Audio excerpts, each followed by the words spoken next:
Esta sección es presentada por Grupo Argos, una multinacional de origen colombiano enfocada en infraestructura y materiales de construcción, propiedad de más de 40.000 accionistas. Grupo Argos, inversiones que transforman. Y saludamos a esta hora al presidente de FENALCO, el doctor Jaime Alberto Cabal. Doctor Cabal, gracias por darnos unos minutos. Buenos días. Muy buenos días, Luis Carlos. Un placer volver a verlo y estar con usted en este importante programa de Vélez. Gracias por darnos unos instantes, doctor Cabal. ¿En qué va lo del salario mínimo? ¿Qué se ha podido saber? ¿Cómo van negociando esto? No, Luis Carlos, yo creo que aquí no hay ninguna negociación. Simplemente hay un mandato del Consejo de Estado en el sentido de que en 8 días el gobierno debe sacar otro decreto por considerar que este decreto no satisfizo las razones técnicas y económicas para justificarlo. Evidentemente, ayer el gobierno citó una comisión de concertación, pero simplemente de trámite, donde quería de alguna manera lograr un consenso para presentarle al país que todos estábamos felices con el incremento del 23.7. FENALCO se apartó de esa posición por considerar que primero el Consejo de Estado merece todo el respeto y todo el trámite de una alta corte. Segundo, porque el gobierno explicó en esa mesa de dónde había salido supuestamente el 23.7% y bajo ningún punto de vista consideramos coherente esa cifra. ¿Cómo será que para llegar a ella sumaron la inflación del 25 y la inflación esperada del 26, lo cual es absolutamente antitécnico? Y adicionalmente hablan de 9,5% para cerrar una brecha del pasado. O sea que nosotros consideramos que no por facilismo, no por dejar las cosas así, se puede pasar por alto una situación tan delicada, porque está bien que los trabajadores del salario mínimo ganen bien, pero yo le pregunto, Luis Carlos, ¿hay alguna preocupación en esta mesa o en el gobierno por los 2.100.000 desempleados que tiene Colombia o los más de 11 millones de trabajadores que ganan menos del mínimo en el país? Este segmento de la población cada vez va a ver más alejado la posibilidad de tener un trabajo digno, un trabajo formal, porque con ese costo exorbitante, pues obviamente con ese incremento, esa posibilidad cada vez está más lejos. Y también nos hemos olvidado, por lo menos no en FENALCO, pero sí en la mayoría de los sectores, qué pasa con ese más de 1 millón de microempresas y pequeñas empresas que normalmente pagan salario mínimo y que hoy están en serias dificultades para poder sobrevivir. O sea que nosotros nos apartamos de esa fiesta por considerar que esto no es bueno para el país y por considerar que el gobierno lo que tiene que hacer es dar una explicación satisfactoria al Consejo de Estado y expedir un nuevo decreto que obviamente no sea el mismo. Doctor Cabal, ¿por qué si la técnica, los estudios, la evidencia científica, económica, habla sobre que el aumento del salario mínimo desproporcionado más allá de las capacidades de la economía trae inflación, trae lo que usted acaba de contar, el aumento de la informalidad, mayor desempleo en el largo plazo? ¿Por qué tanta gente se suma a la fiesta hoy, a esa fiesta populista, y hay muy pocos actos de responsabilidad como el de ustedes? ¿Qué es lo que pasa con los que uno esperaría se mantuvieran en el mensaje que más le conviene al país, así sea al menos populista? Luis Carlos, efectivamente, yo creo que la respuesta es una sola. Estamos en época de elecciones y obviamente ahí se busca acomodarse a tratar de ganar o no perder votos. Y lo digo con toda claridad, a mí me ha parecido que la posición de algunos candidatos no ha sido responsable con el país. Cuando en diciembre lo criticaron, ahora dicen no, que las cosas se queden así.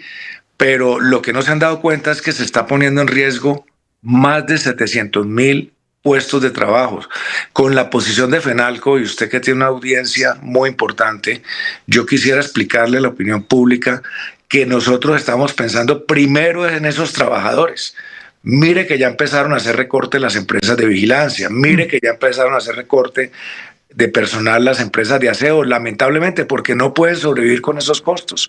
Mire que ya en los sondeos de FENALCO, el 71% de los micro, pequeños y medianos empresarios está pensando reducir su planta de personal o está pensando en automatizar procesos, inteligencia artificial. ¿El o 71%? 71% en el sondeo que hicimos en enero, de qué estaban haciendo las empresas para poder mitigar el impacto, no solamente del salario mínimo, porque aquí somos facilistas y se nos olvida que tenemos un impacto de una reforma laboral muy fuerte, más el impacto del salario mínimo, más la disminución de la jornada laboral semanal que entra este año en 2 horas menos. ¿Y qué están haciendo? La respuesta muy contundente, 71% o está empezando a reducir planta personal o la va a reducir. Y el 28% le piensa trasladar los precios de sus costos laborales a sus productos. ¿Por qué? Porque si no, no sobrevive. Luego, quienes dicen que esto no es inflacionario, que esto no va a traer mayor costo de vida, es puro populismo. Y de verdad que sí lamentamos que algunos candidatos no vean el bienestar colectivo del país o por solamente tener una posición facilista frente a esta situación. Doctor Cabal, ¿qué cifra tan fuerte? Además que hace todo el sentido del mundo, porque cuando un empresario tiene un número de gente y hay incentivos para que empiece a reevaluar si los tiene que recortar, para reemplazarlos con tecnología o para no reemplazarlos, cuando ya toma la determinación y se da cuenta que puede generar unos ahorros en el largo plazo, pues lo hace. Lo que hay es que como política pública no se generen esos incentivos para que el empresario tome esas determinaciones, que es exactamente lo que se ha hecho con el gobierno y con esto del salario mínimo. Quiero preguntarle, doctor Cabal, el gobierno dice hoy, nos decían que la inflación iba a estallar y subió 0,25% en enero. Si ven que no, ¿eso cómo se responde? No, eso es falso. Según las cifras oficiales del DANE, la inflación en enero fue el 1.18 contra el 0.94. Es que lo presentan como si la inflación fuera 0.25, que creció 0.25 puntos es otra cosa, pero es la inflación más alta en toda la década. Wow. Y la inflación anualizada ya va en 5.35. Entonces, ahora, ¿cómo le podemos pedir al Banco de la República que baje tasas de interés cuando su función primordial es la de controlar la inflación en Colombia? Entonces, aquí ese es otro problema, que el gobierno le echa la culpa al Banco de la República cuando el Banco de la República está haciendo su tarea. Y con este salario mínimo, si permanece en 23.7, no nos extrañemos que en unos meses estemos superando el 7% de la inflación anualizada. Doctor Cabal, lo que hemos estado viendo también en términos de comportamiento económico es, por ejemplo, una cifra que salió en las últimas horas de inversión, que la inversión en Colombia durante la administración del presidente Gustavo Petro en términos del PIB ha venido cayendo incluso a mínimos históricos. ¿Cómo se ve en el mediano plazo el comercio, si la situación sigue igual o por la misma línea política o por la misma línea del deterioro? ¿Qué le puede pasar a los empresarios? ¿Qué le puede pasar a los comerciantes en Colombia?